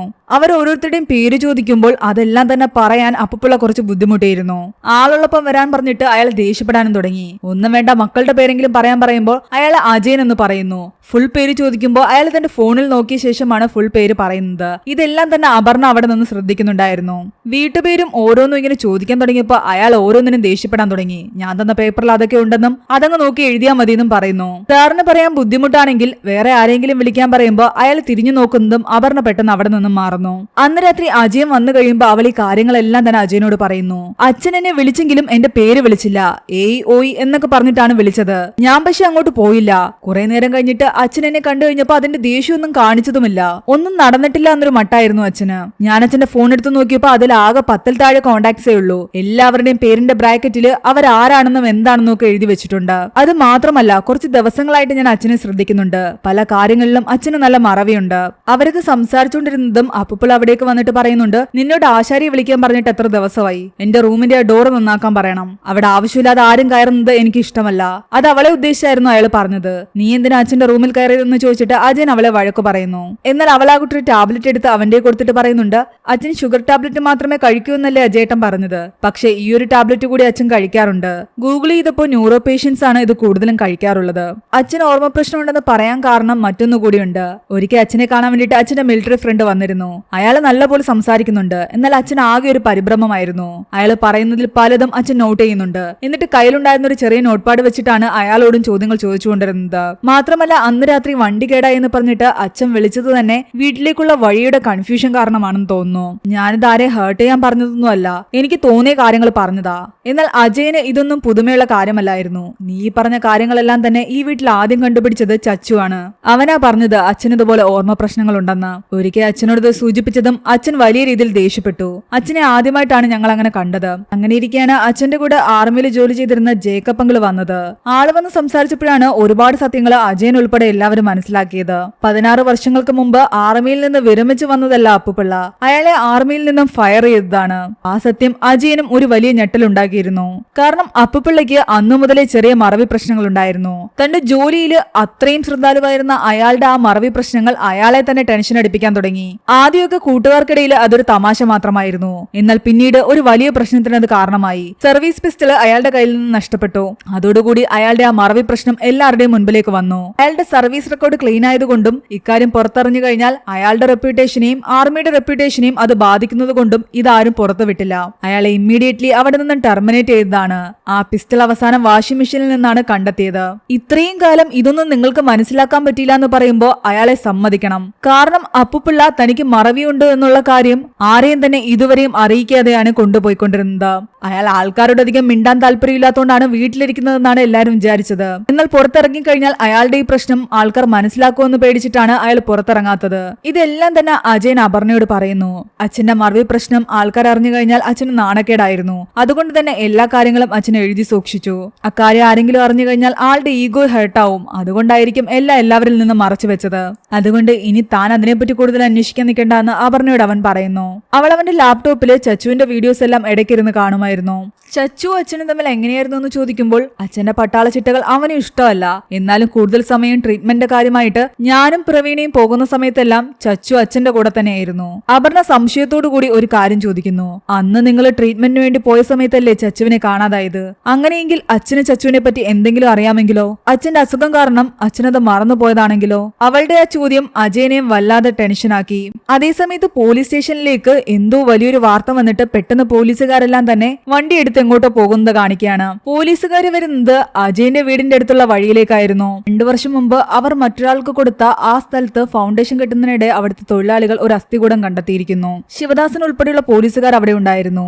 ആകെ ടെൻഷനായിട്ട് അജയൻ അവിടേക്ക് ചെന്ന് നോക്കുമ്പോൾ ശിവദാസൻ പറയുന്നുണ്ട്, തൽക്കാലം നീ ഇവിടുന്ന് പോയിക്കോ, വിവരങ്ങളെല്ലാം ഞാൻ അങ്ങോട്ട് അറിയിക്കാമെന്ന്. ഫോറൻസിക്കിൽ നിന്നുള്ള ആൾക്കാരെല്ലാം വന്ന് പരിശോധിച്ച ശേഷം പറയുന്നുണ്ട്, ആ അസ്ഥികൂടം മനുഷ്യന്റേതല്ല, അത് കുരങ്ങന്റേതാണ്. അതിലൊരു ഉദ്യോഗസ്ഥൻ അജയനോട് വന്ന് സംസാരിക്കുന്നു. കിട്ടിയത് കുരങ്ങന്റെ മൃതദേഹമാണെങ്കിലും അതിലൊരു പ്രശ്നമുണ്ട്. ആ കുരങ്ങൻ വെടിയേറ്റാണ് മരിച്ചിരിക്കുന്നത്. നിങ്ങൾ ആ സ്ഥലം കൊടുത്തിട്ട് 2 വർഷമേ ആയിട്ടുള്ളൂ. ആ അസ്ഥികൂടത്തിന് 3 വർഷത്തെ പഴക്കമുണ്ട്. അതായത് നിങ്ങൾ ആ സ്ഥലം കൊടുക്കുന്നതിന് മുൻപാണ് ആ കുരങ്ങന്റെ മൃതദേഹം അവിടെ വന്നത്. അപ്പുപിള്ളയുടെ കാണാതായ ഗണ്ണും ഈ കുരങ്ങന്റെ മരണവുമായിട്ട് എന്തൊക്കെയോ ബന്ധങ്ങളുള്ളതായിട്ട് തോന്നുന്നു. ഇത് കേട്ടതോടുകൂടി അജയൻ ആകെ ടെൻഷനായി. അപ്പോഴും അപ്പുപിള്ള തന്റെ റൂമിലിരുന്നിട്ട് കുറെ പേപ്പർ കഷ്ണങ്ങളും ഫയലുകളുമായിട്ട് എന്തൊക്കെയോ തെരഞ്ഞുകൊണ്ടേയിരിക്കുകയായിരുന്നു. ഇതെല്ലാം അപർണ ശ്രദ്ധിക്കുന്നുണ്ട്. അവിടെ നിന്നും കണ്ടെത്തിയ കൊരങ്ങന്റെ അസ്ഥികൂടത്തെ പറ്റിയും അത് വെടിയേറ്റാ മരിച്ചതെന്നും ഒക്കെ അജയൻ അപർണയോട് പറയുന്നത് അപ്പുപിള്ളയും അവിടെ നിന്ന് കേൾക്കുന്നുണ്ട്. അടുത്ത സീൻ കാണിക്കുന്നത് സ്റ്റേഷനിൽ ഉദ്യോഗസ്ഥന്മാരെല്ലാം ചേർന്നിട്ട് ഈ ഒരു കേസിനെ പറ്റി സംസാരിക്കുന്നതാണ്. ആ കൂട്ടത്തിലുള്ള ഒരു പോലീസുകാരൻ SH ആയിരുന്ന സമയത്താണ് അപ്പുപിള്ള പണ്ട് ഗൺ ലൈസിന് അപേക്ഷിച്ചത്. അയാളാണ് വേരിഫിക്കേഷൻ എല്ലാം ചെയ്തു കൊടുത്തത്. അവരുടെ വീട്ടില് ആ കുട്ടി മിസ്സിംഗ് കേസിനെ പറ്റിയിട്ട് എന്തെങ്കിലും വിവരം കിട്ടിയോ എന്ന് ചോദിക്കുമ്പോൾ അതിലൊരു പോലീസുകാരൻ പറയുന്നുണ്ട് ആ പയ്യൻ ഇതിനു മുൻപും 2 തവണ ഇറങ്ങി പോയിട്ടുണ്ട്. 2 തവണയും രാത്രി ആയപ്പോഴത്തേക്കും അവനെ കണ്ടുകിട്ടി. ചെക്കൻ പറഞ്ഞത് കുറെ സിനിമാ കഥ പോലത്തെ കഥകളാ. അവൻ പറഞ്ഞ കഥയ്ക്കും പോയ സ്ഥലത്തിനും ഒരു ബന്ധവുമില്ലായിരുന്നു. 3ാമതും അങ്ങനെ പോയെന്നാ വിചാരിച്ചത്. പക്ഷെ ആ പോക്കില് ഇതുവരെയും ചെക്കനെ കണ്ടെത്താൻ കഴിഞ്ഞിട്ടില്ല. അന്ന് ജോലി കഴിഞ്ഞ് മടങ്ങിപ്പോകുന്ന വഴിക്ക് അജയൻ കാണുന്നുണ്ട് സുമതത്തിന്റെ അടുത്ത് നിന്നും സംസാരിച്ച ശേഷം തിരിച്ചു വരുന്ന തന്റെ അച്ഛനെ. അയാൾ നടന്നു പോകുന്ന കണ്ടിട്ട് അവൻ അയാളെ വണ്ടിയിൽ കയറ്റുന്നു. എന്നിട്ട് തലേന്ന് കണ്ടെത്തിയ കൊരങ്ങന്റെ മൃതദേഹത്തെ പറ്റിയും ബുള്ളറ്റിനെ പറ്റിയൊക്കെ സംസാരിക്കുന്നുണ്ട്. എന്നാൽ തനിക്കിതൊന്നും അറിയില്ല എന്നും ആ സ്ഥലമൊക്കെ നമ്മൾ പണ്ടേ കൊടുത്തതല്ലയോ എന്നൊക്കെയാണ് അയാൾ പറയുന്നത്. അക്കാര്യമൊന്നും കേൾക്കാൻ പോലും അപ്പുപിള്ള വലിയ താല്പര്യം കാണിച്ചില്ല. പിന്നീട് കാണിക്കുന്നത് വീണ്ടും അപ്പുപിള്ള ആ ഹോസ്പിറ്റലിൽ പോയിട്ട് പഴയ റെക്കോർഡ്സ് ചോദിക്കുന്നതാണ്. അയാൾ അവിടെ നിന്നും മെഡിക്കൽ റിപ്പോർട്ട്സ് എല്ലാം എടുത്തുകൊണ്ട് വീണ്ടും വീട്ടിലേക്ക് വരുന്നു. എന്നിട്ട് തന്റെ കയ്യിലുണ്ടായിരുന്ന നോട്ട് പാഡിൽ എന്തൊക്കെയോ മാർക്ക് ചെയ്യുന്നുണ്ട്. ഇത്തവണയും അയാൾ ആ കറക്റ്റ് സ്ഥലത്ത് എത്തുമ്പോൾ വണ്ടി നിർത്തുകയാണ്. അപർണ പറഞ്ഞ അവസ്ഥ കറക്റ്റ് ആയിരുന്നു. അയാൾ വീട്ടിലേക്കുള്ള വഴി പലപ്പോഴും മറന്നുപോയിരുന്നു. കുറച്ചുനേരം നിന്ന് കഴിയുമ്പോൾ അതുവഴി ഒരു ബസ് പോയപ്പോഴാണ് തനിക്ക് വീട്ടിലേക്ക് പോകേണ്ട വഴി ഏതാണെന്ന് അയാൾക്ക് കറക്റ്റ് ആയിട്ട് മനസ്സിലാകുന്നത്. അങ്ങനെ അയാൾ ആ ബസിന്റെ പിന്നാലെ പോകുന്നു. അയാൾ വീട്ടിലെത്തിയപ്പോൾ അയാളെ കാത്ത മിലിറ്ററി ഫ്രണ്ട് അവിടെ ഇരിപ്പുണ്ടായിരുന്നു. എന്നാൽ അപ്പുപിള്ളയ്ക്ക് അയാളെ കണ്ടു കഴിഞ്ഞപ്പോൾ പെട്ടെന്ന് മനസ്സിലായില്ല. തൽക്കാലം അയാളെ വിളിച്ചുകൊണ്ട് അകത്തേക്ക് കയറി. അയാൾ ചുവരിലുള്ള ഫോട്ടോ കാട്ടി സംസാരിക്കുമ്പോഴാണ് അത് തന്റെ കൂടെ വർക്ക് ചെയ്തിരുന്ന ആളാണെന്ന് പെട്ടെന്ന് അപ്പുപിള്ളയ്ക്ക് മനസ്സിലാകുന്നത്. അങ്ങനെ ഇപ്പൊ വരാമെന്ന് പറഞ്ഞിട്ട് അയാൾ റൂമിലേക്ക് ചെന്നിട്ട് അവിടെ ഉണ്ടായിരുന്ന ഫോട്ടോയിൽ അയാളുടെ പേര് നോക്കുന്നു. എന്നിട്ട് അയാളുടെ പേരിൽ തയ്യാറാക്കി വെച്ചിരുന്ന ബുക്കുകളെല്ലാം എടുത്തു നോക്കുന്നു. അയാളെ കുറിച്ചുള്ള അത്യാവശ്യം കാര്യങ്ങളെല്ലാം മനസ്സിലാക്കിയിട്ട് അതുമായിട്ട് അയാളോട് വന്നിരുന്ന് സംസാരിക്കുകയാണ്. അയാളുടെ ബിസിനസിനെ പറ്റിയും ഫാമിലിയെ പറ്റിയൊക്കെ അതിൽ എഴുതിയിട്ടുണ്ടായിരുന്നു. അപ്പുപിള്ള അതെല്ലാം വെച്ചിട്ട് അയാളോട് സംസാരിക്കുന്നു. ഇടയ്ക്ക് അയാളുടെ കാൽമുട്ടിന് സർജറി ചെയ്തിരുന്നു എന്ന് പറഞ്ഞിട്ട് അതും എഴുതി വെച്ചിട്ടുണ്ടായിരുന്നു. ഇപ്പൊ അത് എങ്ങനെയുണ്ടെന്നൊക്കെ ചോദിക്കുന്നു. അങ്ങനെ ഓരോ പേജും മറിച്ച് ലാസ്റ്റ് വരുമ്പോഴാണ് അപ്പുപിള്ള തന്നെ അതിൽ എഴുതിയിരുന്ന കാര്യം അയാൾ വായിക്കുന്നത്. ഇയാൾ ശരിക്കും മിലിറ്ററിമാൻ ആണോ എന്ന് ഡൗട്ട് ഉണ്ട്. അടുത്ത തവണ വരുമ്പം ഇയാളെ ഒന്ന് നന്നായിട്ട് സൂക്ഷിക്കണം. ഇയാൾ പറയുന്നതിൽ എന്തൊക്കെയോ കള്ളത്തരങ്ങളുണ്ട്. ഇക്കാര്യം വായിച്ചതോടുകൂടി അപ്പുപിള്ള ആകെ ടെൻഷനായി. തന്റെ മുന്നിൽ വന്നിരിക്കുന്നത് തന്റെ കൂടെ ജോലി ചെയ്തിരുന്ന ആളല്ല. അതൊന്ന് കൺഫേം ചെയ്യാൻ വേണ്ടിയിട്ട് അയാൾ സംസാരിച്ചുകൊണ്ടിരുന്ന കൂട്ടത്തില് അപ്പുപിള്ള ചോദിക്കുന്നുണ്ട് നീ ഇത്ര നേരം പറഞ്ഞുകൊണ്ടിരുന്ന ജേക്കബിനെ എങ്ങനെയാ പരിചയമെന്ന്. നമ്മളെല്ലാവരും ഒരുമിച്ച് ക്യാമ്പിലുണ്ടായിരുന്നില്ല എന്ന് പറയുമ്പോൾ ആ സമയത്ത് നമ്മളെല്ലാവരും ഒരുമിച്ചില്ലായിരുന്നെന്നും ജേക്കബ് വേറെ എടുത്തായിരുന്നു എന്നും അപ്പുപിള്ള പറയുന്നു. ഇത് കേട്ടതോടെ മുൻപിലിരുന്ന ആളെന്ന് പതറി. നീ പറഞ്ഞത് ശരിയാ, അന്ന് ഞാൻ അവിടെ ഇല്ലായിരുന്നു, ഞാൻ വേറെ സ്ഥലത്തായിരുന്നു. അങ്ങനെ അപ്പുപിള്ള പറയുന്ന കാര്യത്തിനെല്ലാം തന്നെ അയാളും യോജിച്ചുകൊണ്ട് അടുത്തടുത്ത കള്ളങ്ങൾ പറയുക. അത് കേട്ടതോടുകൂടി അപ്പുപിള്ളയ്ക്ക് മനസ്സിലായി ഇയാൾ കള്ളമാണ് പറയുന്നതെന്ന്. അതിനെ അപ്പുപിള്ള ചോദ്യം ചെയ്യുകയും ചെയ്യുന്നുണ്ട്. നിങ്ങൾ ശരിക്കും ആരാണെന്ന് ചോദിക്കുന്നു. കള്ളി വിളിച്ചിത്തായി എന്ന് മനസ്സിലായതോടുകൂടി ഞാൻ പിന്നെ വരാന്ന് പറഞ്ഞിട്ട് അയാൾ ഇറങ്ങാൻ തുടങ്ങിയതും അപ്പുപിള്ള അയാളെ പിടിച്ച് താഴെ ഇടുകയാണ്. ആ മൽപ്പിടുത്തത്തിനൊടുവിൽ രണ്ടുപേരും താഴേക്ക് വീണു. അപ്പോഴേക്കും അജയനും അപർണ അവിടേക്ക് വന്നിരുന്നു. അപ്പുപിള്ള അയാളെ പറ്റി എഴുതി വെച്ചിരുന്ന ആ ബുക്കിലെ ലാസ്റ്റ് പേജുകളെല്ലാം തന്നെ അയാൾ വലിച്ചു കീറി. കുറച്ചു നേരത്തേക്ക് പിന്നീട് അപ്പുപിള്ളയ്ക്ക് വലിയ ബോധമല്ലായിരുന്നു. എന്താ അവിടെ നടന്നതെന്നൊന്നും അയാൾക്ക് ഓർമ്മയില്ല. അജയൻ വന്നു കഴിയുമ്പോൾ ആ ഫ്രണ്ട് നല്ല രീതിയിൽ സംസാരിച്ചിട്ട് ഞങ്ങൾ വെറുതെ സംസാരിച്ചുകൊണ്ടിരുന്നേ എന്ന് പറഞ്ഞിട്ട് ഇറങ്ങി പോവുകയാണ് ചെയ്യുന്നത്. അവിടെ നടന്ന സംഭവങ്ങളെ പറ്റിയെല്ലാം തന്നെ ആ നേരം കൊണ്ട് അപ്പുപിള്ള മറന്നുപോയിരുന്നു. അതിന്റെ പോലീസ് സ്റ്റേഷനിലെ 2 ഫോട്ടോഗ്രാഫേഴ്സ് കുറച്ച് ഫോട്ടോസുമായിട്ട് വരുന്നുണ്ട്. മരത്തിലിരിക്കുന്ന ഒരു കുരങ്ങന്റെ കയ്യിൽ ഒരു തോക്കുണ്ടായിരുന്നു. ഈ സംഭവം അറിഞ്ഞതോടുകൂടി ആകെ പോലീസുകാരുൾപ്പെടെ എല്ലാ ഓഫീസേഴ്സും ടെൻഷനായി. ജനങ്ങളുടെ ജീവന് വരെ ആപത്തുണ്ടാക്കുന്ന ഒരു സംഭവമാണ്. അതുകൊണ്ട് തന്നെ അവിടേക്കുള്ള യാത്രയും ടൂറിസ്റ്റുകളുടെ വരവും എല്ലാം തന്നെ അവരെ നിയന്ത്രിക്കുകയാണ്. അപ്പുപിള്ളയുടെ വീട്ടിൽ നിന്ന് കാണാതായ തോക്കാകാം ഇതെന്ന് അവർക്ക് ഡൗട്ട് തോന്നുന്നുണ്ട്. അയാളുടെ തോക്കിന്റെ മോഡലും ഈ കുരങ്ങന്റെ കയ്യിലിരിക്കുന്ന തോക്കിന്റെ മോഡലും ഏകദേശം സെയിം ആണ്. ഇത് ഐഡന്റിഫൈ ചെയ്യാൻ വേണ്ടിയിട്ട് അപ്പുപിള്ളയെ അവർ സ്റ്റേഷനിലേക്ക് വിളിക്കുന്നു. അയാൾ ഒരു സംശയവും കൂടാതെ പറയുന്നുണ്ട് ഇത് തന്റെ തോക്ക് തന്നെയാണെന്ന്. ചിലപ്പോൾ ഇതൊരു കളിത്തോക്ക് പോലും ആകാൻ ചാൻസ് ഉള്ളടുത്ത് അപ്പുപിള്ള ഇത്ര കറക്റ്റ് ആയിട്ട് പറയുന്നത് കണ്ടിട്ട് അപർണയ്ക്കും ഡൗട്ട് തോന്നുന്നു. അങ്ങനെ ഒരു ദിവസം നോക്കുമ്പോഴാകട്ടെ അപ്പുപിള്ള തന്റെ റൂമിൽ നിന്നും കുറേയധികം പേപ്പേഴ്സും ഫയൽസും കൊണ്ടിട്ട് കത്തിക്കുന്നത് അപർണ കാണുകയാണ്. ഇത് കണ്ട് അവളാകട്ടെ ഓടിച്ചെന്ന് അവിടെ ഉണ്ടായിരുന്നൊരു കമ്പെടുത്തിട്ട് അതിൽ നിന്ന് പേപ്പേഴ്സ് എല്ലാം നീക്കിയെടുക്കാൻ ശ്രമിക്കുന്നു. പെട്ടെന്ന് ബാക്കിലൂടെ വന്ന് അപ്പുപിള്ള അവളെ പിടിച്ചു മാറ്റുന്നു. അവർ തമ്മിലുള്ള മൽപ്പിടുത്തം കണ്ടുകൊണ്ടാണ് അജയൻ അവിടേക്ക് വരുന്നത്. അപ്പുപിള്ളയും അപർണയും രണ്ടുപേരും നിലത്തേക്ക് വീഴുന്നു. അപർണയെ പോയി പിടിച്ചെഴുന്നേൽപ്പിക്കുകയായിരുന്നു അജയൻ. ഞാനൊന്നും ചെയ്തില്ല, അച്ഛനാ പ്രശ്നം ഉണ്ടാക്കിയെന്ന് പറയുമ്പോൾ അപ്പുപിള്ള പെട്ടെന്ന് പറയുന്നുണ്ട് നിങ്ങൾ തമ്മിൽ എന്തെങ്കിലും പ്രശ്നം ഉണ്ടെങ്കിൽ വീടിനകത്തായിരിക്കണം, അല്ലാതെ ഈ പറമ്പിൽ വെച്ചായിരിക്കരുതെന്ന്. അത്രയും നേരം കാണുന്ന കാര്യങ്ങൾ അയാൾ മറന്നുപോയിരുന്നു. അയാൾ പോയി കഴിയുമ്പോൾ അപർണ പറയുന്നുണ്ട് അച്ഛൻ എന്തൊക്കെയോ പ്ലാൻ ചെയ്യുന്നുണ്ടെന്ന്. എന്നാൽ അജയന് അതൊന്നും വിശ്വസിക്കാൻ പറ്റില്ലായിരുന്നു. നിങ്ങളൊക്കെ നമ്മളൊക്കെ ചിന്തിക്കുന്ന പോലെ പെട്ടെന്ന് എനിക്ക് എന്റെ അച്ഛനെ പറ്റി അങ്ങനെ ചിന്തിക്കാൻ പറ്റില്ല. അത്രയും പറഞ്ഞിട്ട് അവൻ അങ്ങോട്ട് കയറി ചെല്ലുമ്പോഴേക്കും അവിടേക്ക് പോലീസ് വരുന്നു. അപ്പുപ്പള്ളി സ്റ്റേഷനിലേക്ക് കൊണ്ടുപോകാനാണ് അവർ വന്നത്. കാരണം സുമദത്തൻ എന്തൊക്കെയോ കാര്യങ്ങൾ സ്റ്റേഷനിൽ പോയി തുറന്നു പറഞ്ഞിരിക്കുന്നു. സ്റ്റേഷനിൽ കൊണ്ടുപോയി അവരാകട്ടെ അപ്പുപ്പള്ളിയെ ചോദ്യം ചെയ്യുകയാണ്. സുമദത്തൻ പറഞ്ഞ കാര്യങ്ങളെ പറ്റിയാണ് അയാളോട് ചോദിക്കുന്നത്. ആ നേരത്തെ അജയൻ നേരെ പോകുന്നത് സുമദത്തനെ കാണാനാണ്. അയാൾ എന്ത് സത്യമാണ് പറഞ്ഞതെന്ന് അറിയണം. അങ്ങനെ സുമദത്തൻ ആ സംഭവം പറയുന്നു. ചച്ചുവിനെ കാണാതായ അന്നത്തെ ആ സംഭവം. അജയനും പ്രവീണയും ഡോക്ടറെ കാണാൻ പോയ അന്ന് ചച്ചു അപ്പുപിള്ളേ ഉണ്ടായിരുന്നുള്ളൂ വീട്ടില്. സുമദത്തൻ അയാളെ കാണാൻ വരുന്ന വഴിക്ക് ഒരു വെടിവെച്ച് കേൾക്കുന്നു. വന്ന് നോക്കുമ്പോഴാകട്ടെ ചച്ചു ആ തോക്കെടുത്തിട്ട് ഒരു കുരങ്ങനെ വെടിവെച്ചിരിക്കുന്നു. അതിന്റെ പേരിൽ അപ്പുപിള്ള ചച്ചുവിനെ എടുത്തിട്ട് അടിക്കുകയായിരുന്നു. ഒരു വിധത്തിലാണ് സുമദത്തൻ അയാളെ പിടിച്ചു മാറ്റിയത്. ഇത് പുറത്തറിഞ്ഞാൽ കേസാകും എന്നുള്ളത് കൊണ്ട് തന്നെ അവർ രണ്ടുപേരും ചേർന്നിട്ടാണ് ആ കുരങ്ങന്റെ മൃതദേഹം കുഴിച്ചിടുന്നത്. അതിനിടയിൽ ആ തോക്ക് അവിടെ തന്നെ കിടക്കുകയായിരുന്നു. അതെല്ലാം കഴിഞ്ഞിട്ട് കുറച്ചു കഴിയുമ്പോൾ അയാൾ എന്റെ അടുത്ത് ഒരു ഗ്ലാസ് പായസവുമായിട്ട് വന്നു. അന്ന് ചച്ചുവിന്റെ പിറന്നാളായിരുന്നു എന്ന് പറഞ്ഞിട്ട്. അതുവരെ നടന്ന കാര്യങ്ങളൊന്നും തന്നെ അയാൾക്ക് ഓർമ്മയില്ലായിരുന്നു. ഒന്നും സംഭവിക്കാത്ത മട്ടിലാണ് അയാൾ കയറിപ്പോയത്. അപ്പോഴേ എനിക്ക് എന്തൊക്കെയോ സംശയങ്ങൾ ഉണ്ടായിരുന്നു. പിന്നെ അയാൾ തോക്ക് കാണാനില്ല എന്ന് പറഞ്ഞ് എന്റെ അടുത്ത് വന്നു. അന്ന് വൈകുന്നേരം നടന്ന സംഭവങ്ങളെ പറ്റിയെല്ലാം ഓർത്തെടുത്ത് പറയാനും പറഞ്ഞു. പിന്നെ ഇടയ്ക്കിടയ്ക്ക് ഇത് തന്നെ ചോദിച്ചുകൊണ്ട് വരുമായിരുന്നു. പഴയ കാര്യങ്ങളെ പറ്റിയും ഈ കാര്യത്തെ പറ്റിയും എല്ലാം തന്നെ ഇടയ്ക്കിടയ്ക്ക് ചോദിക്കും. എല്ലാ തവണ വരുമ്പോഴും ഒരേ ക്വസ്റ്റ്യൻസ് തന്നെ. എന്റെ ഉത്തരങ്ങളും ഒന്നു തന്നെയായിരുന്നു. അയാളോട് ഞാൻ തിരിച്ചെന്തെങ്കിലും ചോദിച്ചു കഴിഞ്ഞാൽ അയാൾ ചൂടാകും. അതിനർത്ഥം ചച്ചുവിനെ കാണാതായതിന്റെ അന്ന് തന്നെയാണ് ആ തോക്കും കാണാതായിരിക്കുന്നത്. ഇവിടെ സ്റ്റേഷനിലിരുന്ന അപ്പുപിള്ളയോട് ഉദ്യോഗസ്ഥർ ചോദിക്കുന്നുണ്ട്, ആ തോക്ക് കാണാതായിട്ട് 3 വർഷമായി. അപ്പോൾ അന്ന് മിസ്സായ കാര്യം നിങ്ങൾ ഇതുവരെയും അറിയിച്ചിട്ടില്ല. അതിനർത്ഥം നിങ്ങൾ എന്തൊക്കെയോ മറക്കുന്നുണ്ടെന്നാണ്. ഇവിടെ എല്ലാം അറിഞ്ഞ ശേഷം അജയനും അപർണയാകട്ടെ നേരെ സ്റ്റേഷനിലേക്ക് പോകുന്നു. അതിനിടയ്ക്ക് അവനെ ഒരാൾ വിളിക്കുന്നുണ്ട്. അത് അപ്പുപിള്ളയുടെ ആ മിലിറ്ററി ഫ്രണ്ട് ആയിരുന്നു. യഥാർത്ഥത്തിൽ അയാൾ മിലിറ്ററി ഫ്രണ്ട് ഒന്നും അല്ല, അപ്പുപിള്ളയെ ചികിത്സിക്കുന്ന ഡോക്ടറാണ്. അപ്പുപിള്ള അറിയാതെ തന്നെ അയാളെ ചികിത്സിക്കാൻ വേണ്ടിയിട്ട് അജയനാണ് ഈ ഡോക്ടറിനെ ഏർപ്പാടാക്കിയത്. ട്രീറ്റ്മെന്റിന്റെ ഭാഗമായിട്ടാണ് അയാൾ വീട്ടിൽ വരുന്നതും അപ്പുപിള്ളയോട് സംസാരിക്കുന്നതും. ഇങ്ങനെ അധിക നേരം അയാളെ പോലീസ് സ്റ്റേഷനിൽ ഇരുത്തി കഴിഞ്ഞാൽ പ്രശ്നമാണ്. അയാൾക്ക് ഓർമ്മിപ്പിച്ചുകൊണ്ടെന്ന് മറ്റുള്ളവർ അറിയുന്നത് അയാൾക്ക് ഇഷ്ടമല്ല. അതുകൊണ്ട് അയാളുടെ ഡെയിലി റൂട്ടീൻ അതുപോലെ തന്നെ പോയില്ലെങ്കിൽ അയാൾ വയലന്റ് ആവാനുള്ള സാധ്യതയുണ്ട്. അതേ ടൈമില് വീട്ടിലെത്തിയ അപർണയാകട്ടെ അപ്പുപിള്ള നേരത്തെ കത്തിച്ചിട്ട് ഇട്ടിട്ട് പോയില്ലേ, അതിൽ നിന്നും കുറച്ച് പേപ്പർ കഷ്ണങ്ങളെല്ലാം എടുത്തുകൊണ്ടുവരുന്നു. കത്തിക്കരിഞ്ഞെങ്കിലും അവിടെ ഇവിടെ അവശിഷ്ടങ്ങൾ ഉണ്ടായിരുന്നു. അതെല്ലാം കൂട്ടിവെച്ചിട്ട് എന്തൊക്കെയോ അവൾ വായിച്ചെടുക്കാൻ ശ്രമിക്കുകയാണ്. അതിൽ നിന്ന് അവൾക്കൊരു കാര്യം മനസ്സിലായി. 8 ബുള്ളറ്റ് ഉണ്ടായിരുന്ന ആ തോക്കിൽ നിന്നും 2 ബുള്ളറ്റ് മിസ്സാണ്. ഒരു ബുള്ളറ്റ് ആ കുരങ്ങിനെ വെടിവെക്കാനാണ് ഉപയോഗിച്ചിരിക്കുന്നത്. അപ്പോൾ രണ്ടാമത്തെ ബുള്ളറ്റ് എങ്ങനെ മിസ്സായി എന്ന് അപർണ ചിന്തിക്കുന്നു. അവൾ അപ്പൊ തന്നെ അപ്പുപിള്ളയുടെ റൂമിലെല്ലാം കയറിയിട്ട് അവിടെയുള്ള സാധനങ്ങളെല്ലാം എടുത്തു നോക്കിയാണ്. അതേ ടൈമും പോലീസ് സ്റ്റേഷനിൽ അവരുടെ ചോദ്യങ്ങളെല്ലാം കേട്ടിട്ട് ആകെ ടെൻഷനായിട്ട് അപ്പുപിള്ള യൂറിനേറ്റ് ചെയ്യുന്നു. അയാളുടെ അവസ്ഥ കണ്ടപ്പോൾ അവർ ആ ചോദ്യങ്ങളെല്ലാം നിർത്തിയിട്ട് അയാളെ അവിടെ നിന്ന് മാറ്റുന്നു. അപ്പോഴേക്കോ ഡോക്ടറും അവിടെ എത്തി അപ്പുപിള്ളയുടെ കണ്ടീഷനെ പറ്റി എല്ലാം തന്നെ ഓഫീസേഴ്സിന് വിശദീകരിച്ചു കൊടുക്കുന്നുണ്ട്. മാത്രമല്ല 16 വർഷം മുമ്പ് അയാളെ പട്ടാളത്തിൽ നിന്ന് ടെർമിനേറ്റ് ചെയ്തതാണെന്നുള്ള കാര്യം കൂടി പറയുന്നു. ഇത് കേട്ടതും ആ ഓഫീസേഴ്സ് ഞെട്ടി. കാരണം 16 വർഷം മുമ്പ് ന്യൂറോളജിക്കൽ ഇഷ്യൂസിന്റെ പേരിൽ അയാളെ ടെർമിനേറ്റ് ചെയ്തെങ്കിൽ 8 വർഷം മുമ്പാണ് അയാൾ ലൈസൻസിന് വേണ്ടി അപേക്ഷിച്ചിരിക്കുന്നത്. അന്ന് വേരിഫിക്കേഷൻ പൂർത്തിയാക്കി ലൈസൻസ് കൊടുത്തിരിക്കുന്നതും ഇതേ സ്റ്റേഷനിൽ നിന്ന് തന്നെയാണ്. ഇതിപ്പോ ഈ കേസുമായിട്ട് മുന്നോട്ട് പോയി കഴിഞ്ഞാൽ പെടുന്നത് ഇവിടുത്തെ പോലീസുകാരും കൂടി ചേർന്നിട്ടാണ്. അതുകൊണ്ട് തൽക്കാലം ആ കേസൊന്നും മുന്നോട്ട് കൊണ്ടുവന്ന് നിൽക്കാതെ അപ്പുപിള്ളയെ അവര് വെറുതെ വിടുന്നു. അങ്ങനെ അവർ തിരിച്ച് വീട്ടിലേക്ക് വരികയായിരുന്നു. ആ സമയത്ത് അപർണയാകട്ടെ അപ്പുപിള്ളയുടെ റൂമിൽ നിന്നും ഒരുപാട് കാര്യങ്ങൾ കണ്ടെത്തിയിരിക്കുന്നു. അവസാനം അവിടെ ഉണ്ടായിരുന്ന അലമാരിയിലെ രഹസ്യറയിൽ നിന്ന് ആ തോക്കും അവൾ കണ്ടെടുത്തു. 3 വർഷമായിട്ട് മിസ്സായി എന്ന് പറഞ്ഞ ആ തോക്ക്. അവൾ അങ്ങനെ അതെല്ലാം നോക്കിക്കൊണ്ട് നിൽക്കുന്ന സമയത്താണ് അവർ വീട്ടിലേക്ക് വരുന്നത്. അപ്പുപിള്ള അകത്തേക്ക് വന്നപ്പോഴേക്കും തന്റെ റൂമിൽ അവൾ കയറിയിട്ടുണ്ടെന്ന് മനസ്സിലാക്കിയ ശേഷം അയാൾ വഴക്കുണ്ടാക്കാൻ തുടങ്ങി. ദേഷ്യത്തോടെ 2 പേരെ അവിടെ നിന്നും അടിച്ചിറക്കുന്നു. ഇതിന്റെ പേരിൽ അജയനാകട്ടെ അപർണയോട് ചൂടാകുന്നുണ്ട്. അവരോട് പലതവണ പറഞ്ഞതല്ലേ അച്ഛന്റെ മുറിയിൽ കയറരുതെന്ന്.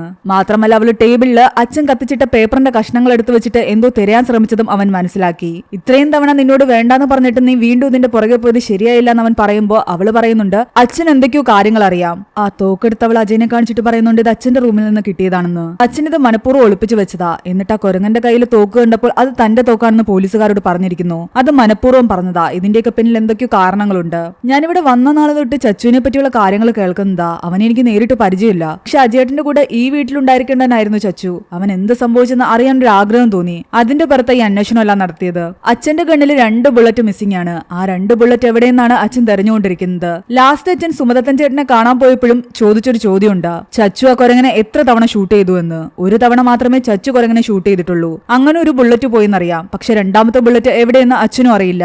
അച്ഛന്റെ ഈ കണ്ടീഷൻ വെച്ചിട്ട് പല കാര്യങ്ങളും അച്ഛൻ ഓർമ്മയില്ല, പലതും ഓർമ്മയുണ്ട്. ഇനി അതിൽ തന്നെ ചില കാര്യങ്ങൾ ഓർമ്മയുണ്ടായിട്ടും ഓർമ്മയില്ലാന്ന് വേണമെങ്കിൽ അച്ഛന് നടിക്കാം. അതുകൊണ്ടാണ് ഞാൻ അച്ഛനെ സംശയിച്ചത്. അല്ലാതെ എനിക്ക് അച്ഛനോട് വേറെ വിരോധമൊന്നുമില്ല. എന്നാൽ എല്ലാം കേട്ട് കഴിഞ്ഞിട്ട് അജയൻ പറയുന്നുണ്ട് നീ ചച്ചുവിനെ പറ്റി അന്വേഷിക്കുന്ന പോലെ ഇത്രയും വർഷമായിട്ടും അച്ഛനും ചച്ചുവിനെ പറ്റി തന്നെ അന്വേഷിച്ചുകൊണ്ടിരിക്കുന്നത്. അവൻ എവിടെ പോയെന്ന് കണ്ടെത്താൻ അച്ഛനും ശ്രമിച്ചുകൊണ്ടിരിക്കുന്നത്. ഓരോ തവണയും ഓരോടത്ത് പോയിട്ട് കാര്യങ്ങൾ ചോദിച്ച് മനസ്സിലാക്കും. അച്ഛന്റെ കയ്യിൽ നിന്ന് എന്തെങ്കിലും തെറ്റ് പറ്റിയിട്ടുണ്ടോ എന്ന് അറിയണം. എന്തെങ്കിലും തെറ്റ് അച്ഛന്റെ കയ്യിൽ നിന്ന് വന്നിട്ട് അത് മറന്നു പോയിട്ടുണ്ടോ എന്ന് അറിയണം. അതിനു വേണ്ടിയിട്ടാണ് എല്ലാവരോടും ഇങ്ങനെ ചോദ്യങ്ങൾ ചോദിച്ചിട്ട് ഇതുപോലെ പേപ്പറിലൊക്കെ എഴുതി വെക്കുന്നത്. എന്നാൽ ഓരോ തവണയും അച്ഛൻ എങ്ങും എത്താൻ കഴിയില്ല. അപ്പോൾ അതെല്ലാം കൊണ്ടുപോയി കത്തിച്ചു കളയും. വീണ്ടും ഒന്നേന്ന് പറഞ്ഞിട്ട് അച്ഛൻ അന്വേഷണം തുടങ്ങും. ഇത് തന്നെയാ കുറെ വർഷങ്ങളായിട്ട് നടന്നുകൊണ്ടിരിക്കുന്നത്. ചച്ചു മിസ്സായതിന് പിന്നിൽ അച്ഛനാണോ കാരണക്കാരനെന്ന് അച്ഛനൊരു തോന്നലുണ്ട്. അത് കണ്ടുപിടിക്കാൻ എത്രയും കാലം ശ്രമിച്ചുകൊണ്ടിരിക്കുന്നത്. പക്ഷെ എല്ലാം കേട്ട് കഴിഞ്ഞിട്ട് അവൾ ഒരു ചോദ്യം കൂടി അജയനോട് ചോദിക്കുന്നു. അജയേട്ടൻ പറഞ്ഞ എല്ലാ കാര്യങ്ങളും ഞാൻ സമ്മതിക്കാം, പക്ഷെ എന്തെങ്കിലും അജയേട്ടൻ എന്നിൽ നിന്ന് മറയ്ക്കുന്നുണ്ടോ? കാരണം നിങ്ങൾ ഹോസ്പിറ്റൽ പോയതിന്റെ അന്നാണ് ചച്ചു മിസ്സായതെന്നാണ് നിങ്ങൾ പറഞ്ഞത്. നിങ്ങൾ ഹോസ്പിറ്റലിൽ പോയത് 2021 മാർച്ചിനാണ്. അതാ മെഡിക്കൽ റിപ്പോർട്ട്സിൽ ഞാൻ കണ്ടു. പക്ഷെ നിങ്ങൾ ചച്ചു മിസ്സായി എന്ന് പറഞ്ഞ് കംപ്ലൈന്റ് കൊടുക്കുന്നത് ഒരു ദിവസം കൂടെ കഴിഞ്ഞ് മാർച്ച് 20 രാത്രിയാണ്. അതെന്തുകൊണ്ടാണ് ഒരു ദിവസം താമസിച്ച് കംപ്ലൈന്റ് കൊടുത്തത്? എന്നിൽ നിന്ന് എന്തെങ്കിലും മറയ്ക്കുന്നുണ്ടെങ്കിൽ അതും കൂടി തുറന്നു പറയാൻ അവൾ ആവശ്യപ്പെടുന്നു. ഇനിയാണ് ശരിക്കും ചച്ചുവിന് എന്താണ് സംഭവിച്ചതെന്ന് അജയൻ പറയുന്നത്. 2021 മാർച്ച് 19 അവര് ഹോസ്പിറ്റലിൽ പോയി വന്ന ശേഷം ചച്ചു അവിടെ ഉണ്ടായിരുന്നു. ചച്ചു എവിടെയും പോയിട്ടുണ്ടായിരുന്നില്ല. പ്രവീണയെ വീട്ടിലാക്കിയ ശേഷം അജയനാകട്ടെ പുറത്തെന്തൊക്കെയോ സാധനങ്ങൾ വാങ്ങാൻ വേണ്ടി പോയി. കുറച്ച് രാത്രിയായ ശേഷമാണ് അജയൻ തിരിച്ചു വന്നത്. അവൻ വന്ന് നോക്കുമ്പോൾ കാണുന്നത് ചച്ചു വെടിയേറ്റ് കിടക്കുന്നതും അടുത്തിരുന്ന് കരയുന്ന പ്രവീണയുമാണ്. അവൻ ആകെ ഞെട്ടിത്തെറിച്ചുകൊണ്ടാണ് പ്രവീണയുടെ അടുത്തേക്ക് ചെല്ലുന്നത്. എന്താ സംഭവിച്ചെന്ന് കരഞ്ഞുകൊണ്ട് ചോദിക്കുന്നു. ചച്ചുവിന്റെ കയ്യിൽ തോക്കിരിക്കുന്ന കണ്ടിട്ട് പ്രവീണ പിടിച്ചു വാങ്ങാൻ ശ്രമിച്ചതായിരുന്നു. അവൻ എത്ര ചോദിച്ചിട്ടും തന്നില്ല. നിർബന്ധിച്ച് പിടിച്ചു വാങ്ങുന്നതിനിടയിൽ അറിയാതെ അവന് വെടിയേറ്റതാണ്. എന്ത് ചെയ്യണമെന്നറിയാതെ ആകെ പകച്ചു നിൽക്കുകയായിരുന്നു രണ്ടുപേരും. അജയൻ അങ്ങനെ ഇരിക്കുന്ന സമയത്താണ് പുറത്തെവിടെ പോയ ശേഷം അപ്പുപിള്ള തിരിച്ചു കയറി വരുന്നത്. അയാൾ അടുക്കളയിൽ നിന്ന് ചായ ഇടുകയായിരുന്നു. അപ്പുപിള്ളയുടെ അടുത്തേക്ക് പോയിട്ട് ഈ സംഭവം പറയാൻ വേണ്ടി ചെന്നതും അയാൾ വിചാരിക്കുന്നുണ്ട് തന്നെ ഹോസ്പിറ്റലിൽ കൊണ്ടുപോകുന്ന കാര്യം പറയാൻ വേണ്ടിയിട്ട് അവൻ വരുന്നതെന്ന്. എനിക്ക് ഹോസ്പിറ്റലിൽ പോകാൻ താല്പര്യമില്ല എന്ന് പറഞ്ഞിട്ട് അയാൾ ദേഷ്യത്തിൽ അവിടെ നിന്ന് പോകുന്നു. അച്ഛനോട് പറഞ്ഞിട്ടും കാര്യമില്ലെന്ന് അവന് മനസ്സിലായി. അവൻ തിരിച്ചു വന്ന് നോക്കുമ്പോഴാകട്ടെ തന്റെ കൈകൊണ്ട് മകൻ മരിച്ച ദുഃഖത്തില് പ്രവീണ ഓവറായിട്ട് പെയിൻ കില്ലേഴ്സ് എടുത്തിരിക്കുകയാണ്. ഓൾറെഡി കീമോ എല്ലാം കഴിഞ്ഞിട്ടിരിക്കുന്ന അവളെ പെയിൻ കില്ലേഴ്സ് അമിതമായി കഴിച്ച കാരണം അവൾ അബോധാവസ്ഥയിലായി. എന്ത് ചെയ്യണമെന്നറിയാതെ അജയൻ ചച്ചുവിന്റെ ബോഡി അവിടെ തന്നെ ഇട്ടിട്ട് പ്രവീണ എടുത്തുകൊണ്ട് ഹോസ്പിറ്റലിൽ പോകുന്നു. പക്ഷെ അമിതമായിട്ട് പെയിൻ കില്ലേഴ്സ് കഴിച്ചതുകൊണ്ട് പോലീസ് കേസ് എടുക്കുമെന്നാണ് ഡോക്ടർ പറയുന്നത്. എന്നാൽ അവൾക്ക് ഡോക്ടറിന്റെ പ്രിസ്ക്രിപ്ഷൻ ഉണ്ട്, കീമോ കഴിഞ്ഞിട്ടിരിക്കുന്ന സ്റ്റേജാ, അതുകൊണ്ട് അറിയാതെ എടുത്ത് കഴിച്ചതാണെന്നുമാണ് അവൻ പറയുന്നത്. അത് കേട്ടപ്പോൾ പിന്നെ ഡോക്ടർ പറയുന്നുണ്ട് ഒരു കാര്യം ചെയ്യും, മെഡിക്കൽ റിപ്പോർട്ട്സ് എല്ലാം കൊണ്ടുവന്നാൽ മതിയെന്ന്. അവർ പോലീസ് കേസിനൊന്നും നിൽക്കുന്നില്ല. അങ്ങനെ അവൻ തിരിച്ചു നേരെ വീട്ടിലെത്തി ആ മെഡിക്കൽ റിപ്പോർട്ട്സ് എടുക്കാൻ വേണ്ടി വന്നപ്പോഴേക്കും അവിടെ ചച്ചുവിന്റെ ബോഡി ഉണ്ടായിരുന്നില്ല. അത് അവന് തന്നെ വലിയൊരു ഷോക്കായിരുന്നു. ചച്ചു കിടന്നെടുത്ത് ചച്ചു ഇല്ല, അവിടെ എങ്ങും ബ്ലഡും ഇല്ല. ആ ഗണ്ണും മിസ്സായിരിക്കുന്നു. അവൻ വന്ന് നോക്കുമ്പോ അച്ഛനിരുന്ന് കഞ്ഞി കുടിക്കുന്നതാണ് കാണുന്നത്. അവന് മനസ്സിലായി ചച്ചുവിന്റെ ബോഡി മാറ്റിയത് അച്ഛൻ തന്നെയാണ്. പക്ഷെ അതിനുശേഷം അച്ഛൻ തന്നെ അത് മറന്നുപോയിരിക്കുന്നു. അതുകൊണ്ടാണ് ഒരു ദിവസവും കൂടി കഴിഞ്ഞിട്ട് പിറ്റേ ദിവസം അവർ കൊണ്ടുപോയി ചച്ചുവിനെ കാണാനില്ല എന്ന് പറഞ്ഞ് കംപ്ലൈന്റ് കൊടുത്തത്. പിന്നീട് അങ്ങോട്ടുള്ള ദിവസങ്ങളിലെല്ലാം ചച്ചു എവിടെയെന്നുള്ള അന്വേഷണത്തിലായിരുന്നു അച്ഛനും. ആ അന്വേഷണത്തിനൊടുവിൽ അച്ഛൻ കണ്ടെത്തിയിരുന്നു അച്ഛന്റെ കൈകൊണ്ടല്ല ചച്ചുവിന് എന്തെങ്കിലും സംഭവിച്ചിരിക്കുന്നതെന്ന്. ഒരു ദിവസം ഇതുപോലെ പേപ്പർ കത്തിക്കുന്നതിന്റെ എന്ന് അയാളുടെ അടുത്തേക്ക് ചെന്നപ്പോ അയാൾ അവനോട് പറയുന്നുണ്ട്, നിങ്ങൾ രണ്ടുപേരിൽ ഒരാളുടെ കൈകൊണ്ടാണ് അത് സംഭവിച്ചിരിക്കുന്നത്. അവളുടെ കൈകൊണ്ടാണെങ്കിൽ അതാരും പുറത്തറിയണ്ട. അവൾ ഓൾറെഡി തന്നെ ഈ ഒരു അവസ്ഥയിലാ. കേസൊന്നും അവളെ കൊണ്ട് താങ്ങാൻ പറ്റില്ല. ഇനി നിന്റെ കൈകൊണ്ടാണെങ്കിൽ നിന്നെ ഒരു കുറ്റക്കാരനായിട്ട് എനിക്ക് എല്ലാവരുടെയും മുൻപിൽ കണ്ടു നിൽക്കാൻ പറ്റില്ല. അതുകൊണ്ട് ആർക്കും ഗുണമില്ലാത്ത ഈ അന്വേഷണം ഇങ്ങനെ തീരുന്നതാ നല്ലത്. അന്നു മുതൽ അജയന്റെ മനസ്സിലുണ്ടായിരുന്നു ചച്ചുവിനെ അയാൾ എവിടെയാണ് കുഴിച്ചിട്ടിരിക്കുന്നതെന്ന് അറിയണമെന്ന്. അത് ചോദിച്ചാൽ പോലും അച്ഛൻ ഓർമ്മയുണ്ടാകുമോ ഇല്ലയോ എന്ന് അവൻ അറിയില്ല. ഇനി ഓർമ്മയില്ലെങ്കിൽ അത് അച്ഛന്റെ മനസ്സിന് തന്നെ വീണ്ടും വിഷമമുണ്ടാക്കുന്ന ചോദ്യമായിരിക്കാം. അതുകൊണ്ട് അവനും പിന്നീട് അതിനെപ്പറ്റി ചോദിച്ചിട്ടേയില്ല. ശരിക്കും ചച്ചുവിന് സംഭവിച്ചത് ഇതാണ്. പിന്നീട് കാണിക്കുന്നത് അജയനും അപർണയും റെയിൽവേ സ്റ്റേഷനിൽ നിൽക്കുന്നതാണ്. ഇവരിപ്പോൾ നാഗ്പൂരിലേക്കാണ് പോകുന്നത്. അവിടെ ചച്ചുവിനെ പോലെ ഒരാളെ കണ്ടെത്തിയെന്ന് പറഞ്ഞിട്ടാണ് അത് അന്വേഷിച്ചു പോകുന്നത്. അവര് കാണാൻ പോകുന്നത് ചച്ചുവിനെ അല്ലാന്ന് അവർക്ക് രണ്ടുപേർക്കും അറിയാം. പക്ഷെ അവരുടെ കഥയെല്ലാം കേട്ട ശേഷം അപർണയും അവരുടെ കൂടെ തന്നെ നിൽക്കാൻ തീരുമാനിക്കുകയാണ്. അവർ അഭിനയിച്ചു തുടങ്ങിയ ആ ഒരു കഥ മുൻപോട്ട് കൊണ്ടുപോകാൻ വേണ്ടിയിട്ട് അപർണയും അവരുടെ കൂടെ കൂടി. അപ്പുള്ളിയാകട്ടെ അതുവരെയുള്ള കാര്യങ്ങൾ മറന്നുപോയത് കാരണം അയാൾ വീണ്ടും ചച്ചുവിനെ പറ്റി അന്വേഷിച്ച് പഴയ പോലെ സുമദത്തിന്റെ അടുത്തേക്ക് പോകുന്നു. അയാളുടെ അന്വേഷണങ്ങളും ചച്ചുവിനെ തേടിയുള്ള ഇവരുടെ യാത്രകളും ഇനിയും തുടർന്നുകൊണ്ടേയിരിക്കുമെന്ന് കാണിച്ചുകൊണ്ട് ഈ ഒരു മൂവി ഇവിടെ അവസാനിക്കുകയാണ്. ഈ മൂവിയുടെ സ്റ്റോറി എങ്ങനെയുണ്ടായിരുന്നു നിങ്ങൾ താഴെ കമന്റ് ചെയ്യുക. എക്സ്പ്ലനേഷൻ ഇഷ്ടപ്പെട്ടെങ്കിൽ വീഡിയോ ലൈക്ക് ചെയ്യാനും ചാനൽ സബ്സ്ക്രൈബ് ചെയ്യാനും മറക്കണ്ട.